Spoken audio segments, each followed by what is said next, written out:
Bueno, y acá vamos a una parte más volada, más casi poética, con menos ciencia. O ciencia contada de otra manera.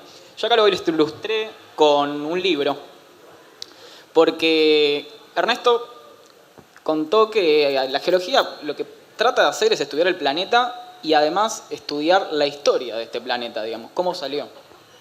Y hay varias formas de ver la historia del planeta. Una puede ser con rocas, fósiles, minerales.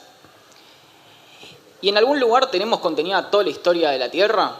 Podemos tenerla, por ejemplo, escrita en un libro. Bueno, eso es lo que los geólogos llamamos registro geológico, que no es ni más ni menos que una sucesión de rocas o piedras. Yo voy a usar mucho piedras. Hay geólogos que le van a decir que piedras está mal, que se dice roca. A mí me gusta decir piedras, es como que lo baja, democratiza el término. Y este conjunto de rocas, una por encima de otra, es lo que nosotros conocemos como registro geológico. Y lo podemos aproximar a esto, a un... Ah, no tiene puntero. Lo podemos aproximar a un libro, donde las rocas más recientes van a ser las últimas páginas del libro y las rocas más antiguas van a ser las primeras páginas del libro, el comienzo de la historia. El problema es que este libro no está completo en ninguna parte del mundo. Es decir, que les faltan hojas. Por eso puse la foto de un libro con las hojas del medio arrancadas. Sí puede estar estas hojas en otras partes del mundo. Entonces, los geólogos en conjunto lo que hacen es reconstruir la historia de la Tierra buscando dónde están estas hojas. Antes de eso. Bueno, entonces, ¿qué historia tenemos acá? ¿Qué libro tenemos en Buenos Aires? ¿Podemos hacer geología acá? ¿Podemos reconstruir la historia? Si ustedes miran para los costados no van a ver rocas, no van a ver piedras. Capaz que están las del estacionamiento, las decorativas de acá, pero no nos sirve.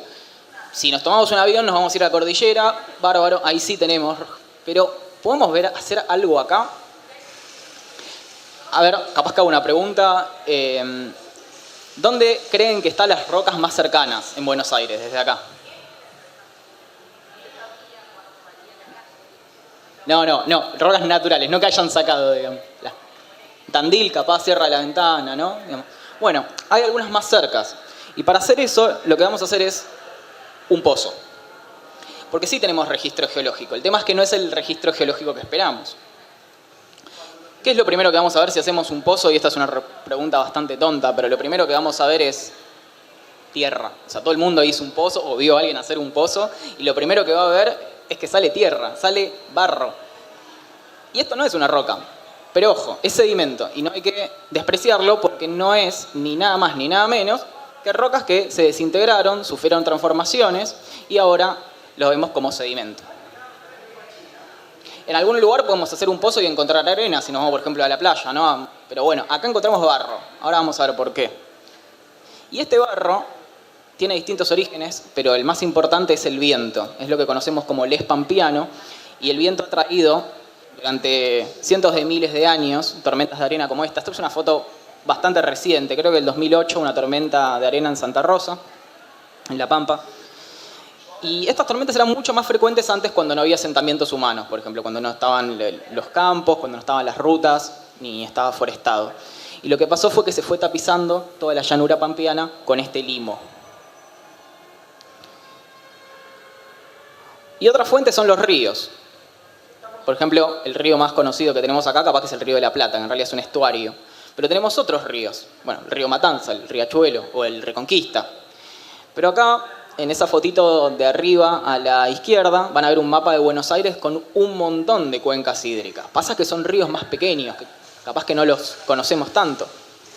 Tenemos uno por acá muy cerca, a metros, que es el arroyo Medrano. El arroyo Medrano es un río que ahora está entubado en gran parte de lo que es Capital.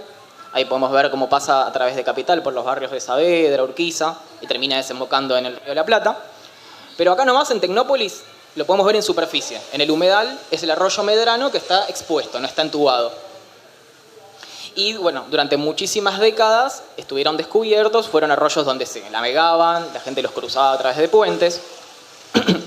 Así que si hacemos un pozo vamos a poder encontrar los restos de las crecidas de esos arroyos. Efectivamente, vamos a encontrar parte de las crecidas del Medrano acá mismo. Y encontramos algo más interesante que tierra. No me digas que la charla esta va a ser de tierra, no. ¿Vamos a encontrar dinosaurios acá? Bueno, no. Tenemos lo de Tecnópolis, que son juguetes, digamos, grandes. Este soy yo, el de abajo. No, el dinosaurio no, el de abajo. Tecnópolis fue mi primer trabajo, hace ya 8 o 9 años. Trabajaba en el stand de los dinosaurios. Y una de las preguntas que me hacían los chicos cuando visitaban el stand era: ¿puedo encontrar dinosaurios acá? Quiero encontrar dinosaurios en el jardín de mi casa. Y lamentablemente mi respuesta a Aguafiestas era: no, acá no. Capaz que si te vas a Neuquén, sí, puede haber, en Chubut hay. Pero acá, si haces un pozo, no vas a ver dinosaurios. Ah, ¿por qué? Muy buena pregunta. Después te lo voy a responder. Si no, voy al final. Pero sí vamos a encontrar otros fósiles. Acá si viene un paleontólogo me va a discutir que no son fósiles, pero no importa.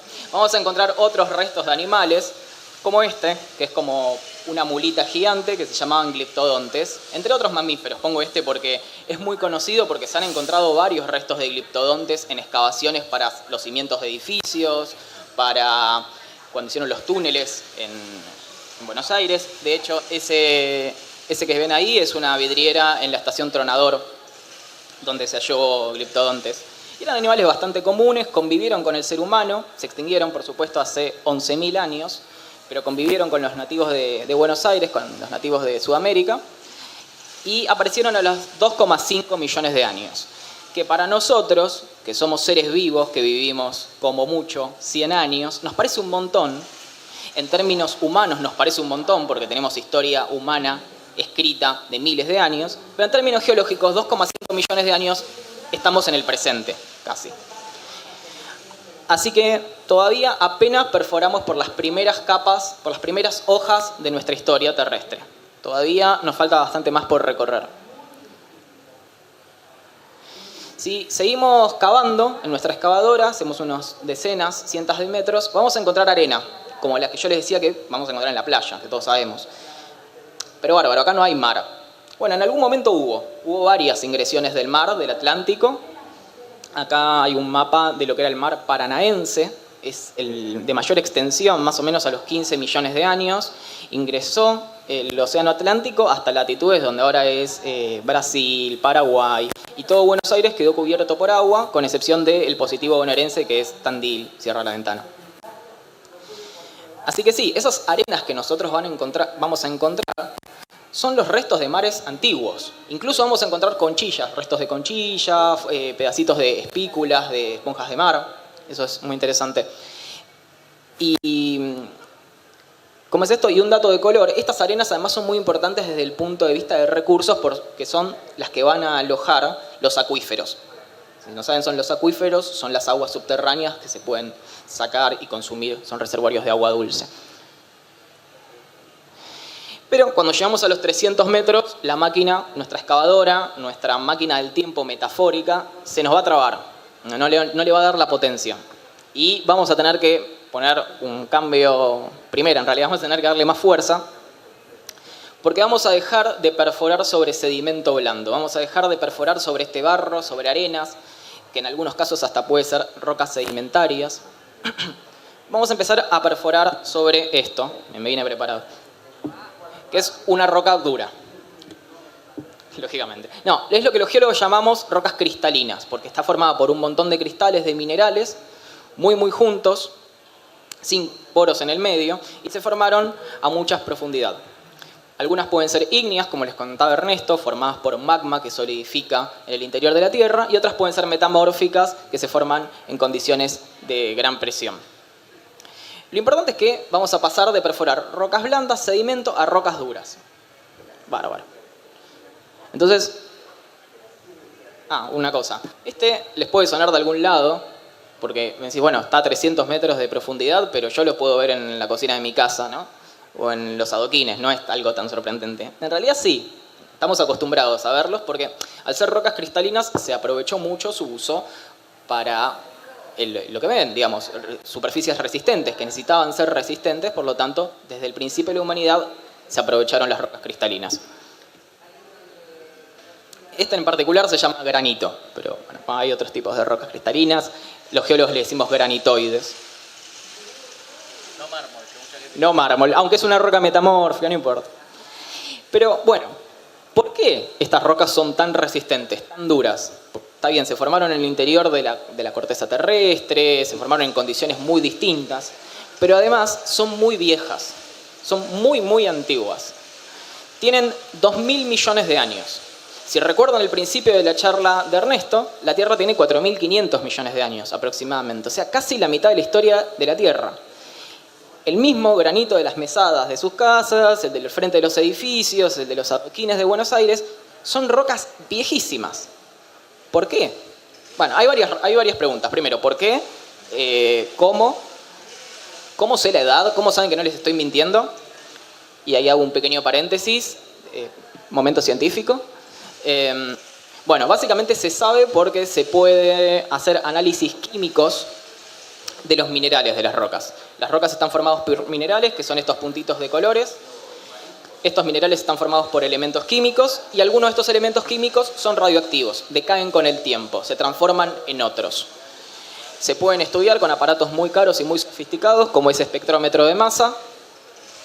Se compara la cantidad de elementos originales radioactivos, que se llaman isótopos. Los isótopos padres se los compara con los isótopos hijos, con los que decayeron. Y viendo esa relación pueden sacar la edad de la roca.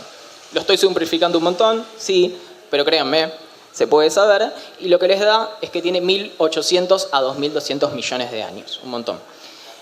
Bueno, capaz que les suena el carbono 14, que es un método isotópico, pero más aplicado a arqueología, porque puede datar cosas de decenas de miles de años. Acá usamos otros métodos como el uranio plomo, etc. Bárbaro. Entonces, una conclusión que sacamos es que en nuestra excavadora pasamos de viajar de rocas que tenían 15 millones de años cuando el mar entraba en el continente a rocas que tienen 2.000 millones de años.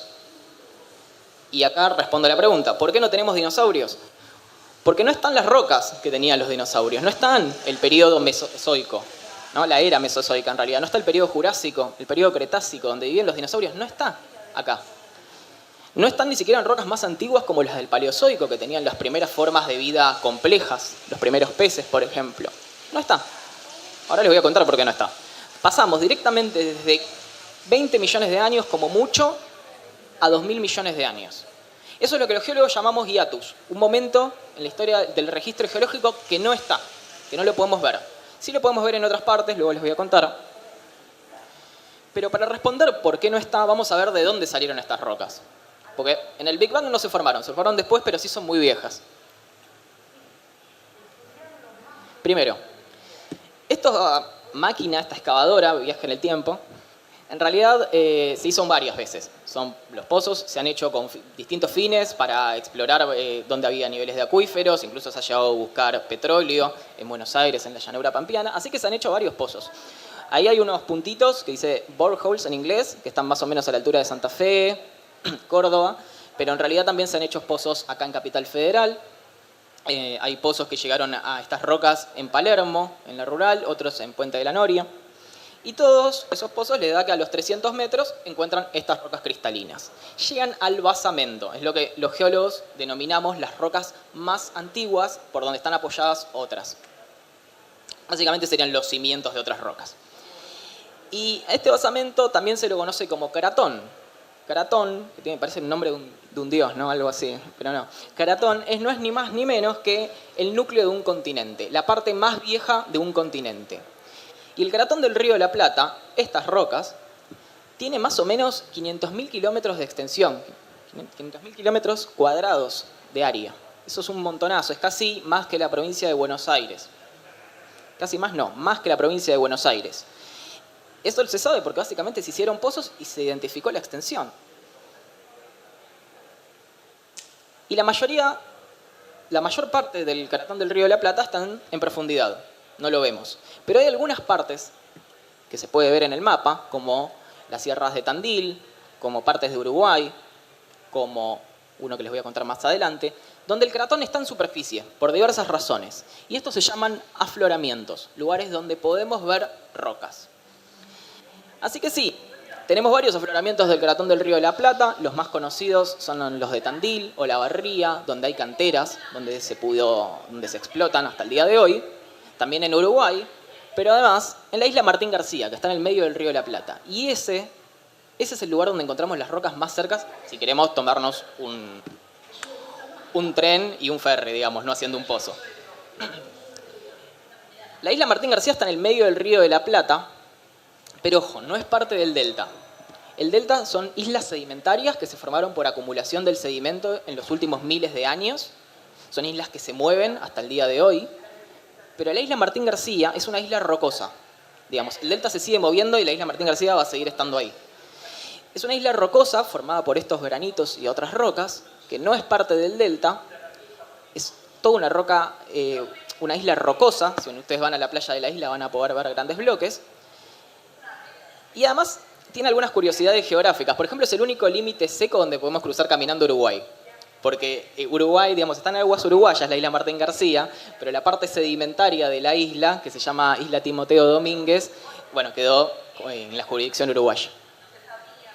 Y fue una isla codiciada históricamente desde tiempos prehispánicos. Incluso los aborígenes nativos la privilegiaban porque tenía alturas por sobre el nivel del resto de las islas del delta, entonces no se inundaba. Luego llegaron las expediciones de los españoles y les pareció un punto clave. En la época colonial también, y se disputó con Uruguay, incluso con potencias europeas como las francesas. Pero a mí lo que me interesa un poco más, en realidad no es tanto lo que me interesa, sino lo que sé, es la historia geológica. Muchos geólogos fueron a la isla Martín García, tomaron muestras, hicieron las dataciones, hicieron otros estudios, analizaron desde el antiguo campo magnético de las rocas hasta cómo estaban rotas, digamos, qué fallas tenían, qué estructuras podían encontrar. Y las compararon con las mismas rocas que encontraban en Tandil y en Uruguay. Y a partir de eso generaron un modelo. No una persona, un modelo tectónico. Un modelo es algo que nos explica cómo es algo sin necesariamente mostrarlo, porque es imposible mostrarnos cómo era el pasado. La Tierra, cuando se formaron estas rocas, era completamente alienígena. Ahí hay una recreación artística más que un modelo, donde nos muestra que, miren, la atmósfera de por sí no tenía oxígeno. Si viajásemos al pasado, tenemos que llevar un traje de astronauta porque no había oxígeno, había otros gases como el metano, así que no era respirable. No tenemos ni para comer porque no hay vida compleja, no hay plantas, no hay animales. Sí había vida muy primitiva. Esas estructuras que ven ahí, esos puntitos, son estromatolitos que eran estructuras dejadas por bacterias. Pero bueno, lo que pueden reconstruir estos geólogos es que el cratón del Río de la Plata se formó a partir de continentes muy pequeños que derivaban por los océanos antiguos del Arqueano, del Paleoproterozoico, hace entre 2.000 y 3.000 millones de años. Y estos continentes, que eran islas volcánicas, ahí tienen su volcancito y todo, eran bloques. Ahí tienen el bloque de Tandilia, lo que ahora es Tandil, bloque El Cortijo, y bloque Buenos Aires, que es la parte donde están Martín García y Uruguay. Y chocaron más o menos a los 2.200 millones de años. Hay otros modelos, si ustedes van a un congreso de geólogos se van a pelear a ver cuál es el modelo más adecuado, no importa. Lo importante es que sí, varias plaquitas de estas chocaron y formaron el cratón del Río de la Plata. Y el cratón del Río de la Plata se mantuvo estable durante millones de años. Eso es lo que define básicamente un cratón. Lo que pasó con el Río de la Plata fue que se empezó a unir con otros cratones, como por ejemplo con el cratón del Amazonas, donde ahora es Brasil, y al oeste con algo que ahora es indiferenciable de nosotros, que es como puede ser Córdoba o las sierras de San Luis, pero antes también era otro continente, que se llamaba Pampia. ¿Y al este qué hay? O sea, al este del Río de la Plata tenemos Uruguay y después ¿qué más? Nada, el océano. No, bueno, pero en ese momento el cratón del Río de la Plata estaba unido a África. Había chocado con otro cratón, que se llamaba cratón de Kalahari, y había formado un continente más o menos a los 600 millones de años. Ya nos estamos aproximando a la edad donde empieza a aparecer la vida más compleja, los primeros organismos multicelulares, y forma Gondwana. ¿Algunos capaz que les suena? Bueno, Gondwana luego, a los 300 millones de años, choca con el hemisferio norte, con lo que ahora es Estados Unidos, Europa, y forma Pangea, el continente donde aparecieron los primeros dinosaurios, un gran supercontinente. Y esa básicamente es la historia muy resumida del cratón del Río de la Plata, que se mantiene estable por muchos millones de años y además de estable se mantiene como un alto geográfico, como un lugar donde no hay cuencas sedimentarias o si las hubo, se borraron del registro. Son las famosas páginas del libro arrancadas. Y es por eso que nosotros tenemos un salto de tiempo, porque no están las rocas El cratón del Río de la Plata se mantuvo como un alto geográfico donde no se depositaron esas rocas del medio. Afortunadamente para los geólogos argentinos al menos, sí las podemos encontrar en distintas partes del país. Por eso sí conseguimos dinosaurios en la Patagonia, sí tenemos dinosaurios animales anteriores a los dinosaurios en, por ejemplo, San Juan o el norte argentino, en Salta. Y a partir de todas las rocas que tenemos en el país, podemos reconstruir el registro geológico. No en Buenos Aires, donde está esa parte cortada. ¿Y cuándo se retoma el registro geológico? ¿Cuándo se retoma la acumulación de rocas? Cuando se rompe Gondwana. Gondwana se rompe más o menos a los 200 millones de años, se separa de África, se abre el océano Atlántico, ahí van viendo cómo la India se dirige hacia el norte a una velocidad increíble. Y cuando se abre el océano Atlántico, se empieza a romper el cratón del Río de la Plata, no del todo, pero se empieza a fallar, y estas rocas caen. Es decir, deja de ser un alto geográfico, se forman cuencas sedimentarias por donde los ríos van a pasar, van a erosionar las rocas. Y una de estas cuencas es la famosa cuenca del Paraná, la cuenca del Río de la Plata, donde ahora el sedimento ha tapado todo el cratón, ha acumulado varias capas, y solo queda un puntito, que en esa foto satelital es casi no se ve, que es la isla Martín García. Por eso la isla Martín García es como una ventana al basamento, es increíble. Pero, sacando la geología de lado, dejando la geología de lado, el cratón del Río de la Plata vuelve a nosotros. ¿Cómo vuelve? Porque lo necesitamos de alguna manera. En la época colonial, ya a fines del siglo XVIII, con los pasos de las carretas, con las urbanizaciones, se ve la necesidad del pavimento, de poner algo para que no se hundan los cascos de los caballos. Y, bueno, lo primero que dicen es, ¿de dónde sacamos rocas? Y sacan las rocas de Uruguay, en primer lugar, Melián, el de la calle Melián, ahí en Belgrano. Dice, bueno, las sacamos de Uruguay y ahí se hace el primer pavimento de nuestro país. 10 años después, 15 años después, el virrey de Redondo, ahí dice, bueno, mejor explotemos las de Martín García y empiedran, no sé cómo se dice, 36 calles, ya con rocas de Isla Martín García. Y eso se sigue explotando hasta el siglo XX. Las primeras explotaciones en Martín García eran con mano de obra casi esclava, digamos, en muchos casos se llevaron aborígenes a trabajar, luego hubo explotaciones por inmigrantes. Las canteras hasta el día de hoy se pueden ver como atractivo turístico, son una reserva provincial, por supuesto hoy en día están inundadas por agua, pero se pueden ver las paredes de esas canteras. Y bueno, les recomiendo que visiten la isla Martín García porque para mí es uno de los atractivos turísticos más interesantes del país por la cantidad de historia concentrada en tan poco lugar que tiene. Sarmiento, esto es un dato completamente al margen de la charla, pero no lo quería obviar, Sarmiento quería crear la capital de un país que se llamaba Estados Unidos de América del Sur, junto con Uruguay y Paraguay, y poner la capital ahí, en la isla de Martín García, en un lugar que denominó Argirópolis. Además es la isla donde estuvieron presos 3 presidentes, Irigoyen, Perón, Frondizi, está todavía en la cárcel, se puede visitar. Y la isla Martín García se siguió explotando hasta principios del siglo XX. Tandil y Olavarría se siguen explotando, no con fines para sacar adoquines, pero sí para otros usos del granito. Y el adoquinado lo que se hizo hasta el siglo XX fue reubicarlo, sacarlo, reemplazarlo por el asfalto, que era más fácil de mantener y era menos chocante para los autos. Y en algunos lados se lo reubicó, se lo ubicó con esta estructura circular que se conoce como granitullo, y todo lo que es el adoquinado original ya no existe. Queda apenas un monumento, un pequeño monumento que está enfrente de la estación Catedral, ahí en Florida, la calle Florida, donde se puede ver el empedrado original, irregular. Como ven, no es cuadradito, sino que es irregular, picado a mano. Y análogamente al registro geológico, el adoquinado continúa por abajo, los arqueólogos lo han detectado por abajo en la calle Bolívar, o sea, por abajo del asfalto. Y es muy loco, porque estas rocas que tienen 2.000 millones de años vuelven a nosotros, o sea que no solo nos están contando una historia de nuestro país, de las primeras calles de Buenos Aires, que lamentablemente se está degradando a un paso acelerado de lo que es el patrimonio cultural y arquitectónico de Buenos Aires, sino que también estamos perdiendo parte de la historia geológica.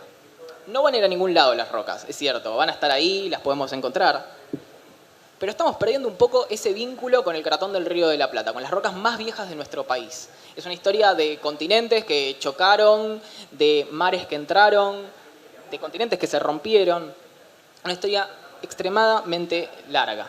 Así que por eso nos pareció muy bueno ponerle a la charla directamente la vida secreta de las rocas, porque creo que nadie, salvo los geólogos, sabe la vida secreta de un cascote, ¿no? Así que bueno, muchas gracias.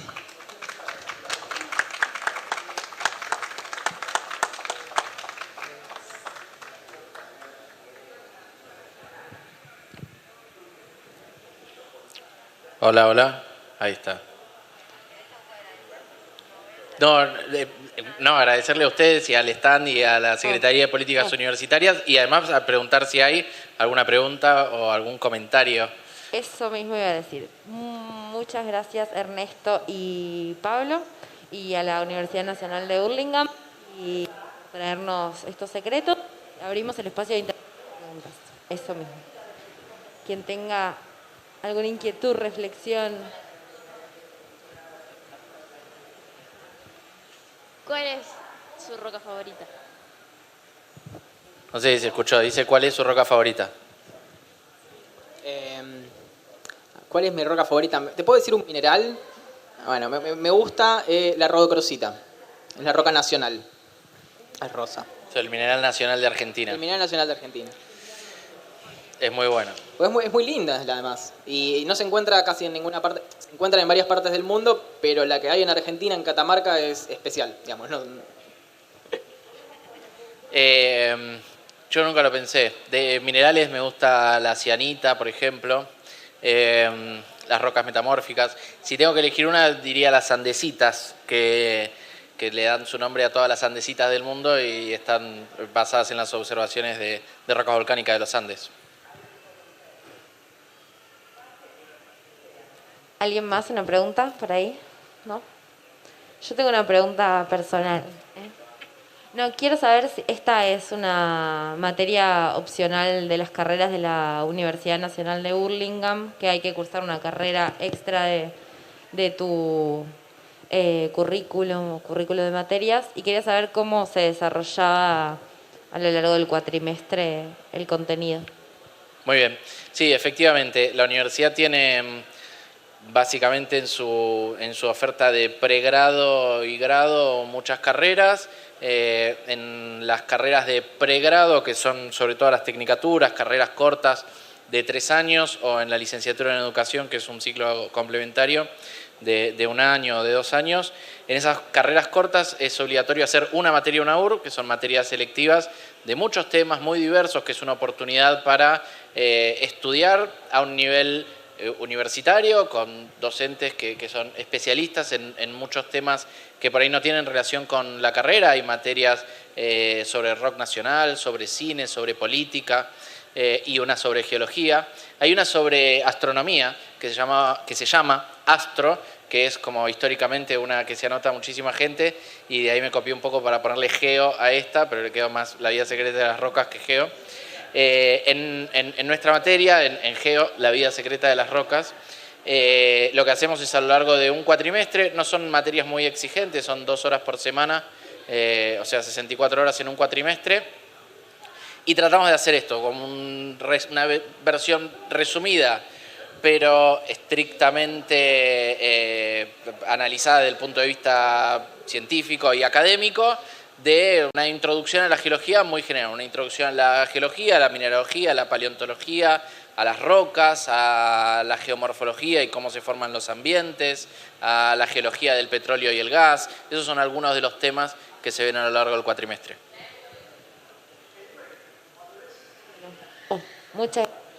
¿Alguien más? Última oferta de preguntarles a los especialistas. Por ahí, dale. ¿Qué opinan sobre la gemoterapia? Gemoterapia, pregunta. Perdón, esa es la pregunta, pero le agrego algo más. Como si las rocas o los minerales tienen energía o algún poder curativo en general. Claro, no, sí, pues si energía, bueno, el uranio es una roca, tiene mucha energía. No, pero creo que cambió mucho la forma de pensar. Capaz cuando era estudiante era, no, es toda una zaraza. y me enojaba, capaz que veía las cosas de gemoterapia o los lugares donde vendían minerales, piedritas y que tenían propiedades curativas o decían que tenían propiedades curativas y los refutaba. Y con el tiempo me di cuenta de que cualquier cosa de que te pueda ayudar y vos te digas, la verdad que me da buena vibra una piedra, me parece bárbaro. O sea, no me voy a pelear con eso, son creencias. Y es más, si te puede acercar a la geología, por mí está buenísimo. Así que si eso es una cuestión de creencias, no, yo no creo, pero que crea el que quiera creer. Está muy bien. Sí, yo pienso algo muy similar. Y me pasa en general con distintas expresiones de las pseudociencias en general. Creo que el efecto placebo o el efecto de que si a alguien, como decía Pablo recién, le sirve y le funciona, me parece bárbaro.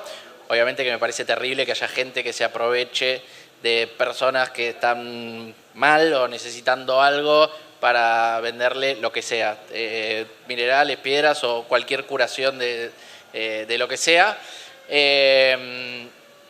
Pero además, yo a lo largo de los años sumé como otra forma de pensarlo, que es los minerales no dejan de ser una expresión tridimensional de átomos y moléculas que están unidos y que esas uniones tienen energía.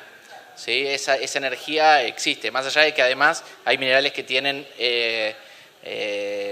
elementos radioactivos, como dijo Pablo, que eso efectivamente tiene energía y vaya que la tiene. Para separar los átomos y las moléculas de un mineral hay que aplicarle una cantidad de energía muy importante que es equivalente a la de esas uniones, así que esa energía efectivamente está ahí, así que el resto me parece que es interpretación y que está bien. Bueno, muchas gracias. Agradecemos de nuevo a Ernesto y a Pablo con un fuerte aplauso y a la Universidad Nacional de Burlingame. Y ahí nos cruzaremos. Gracias.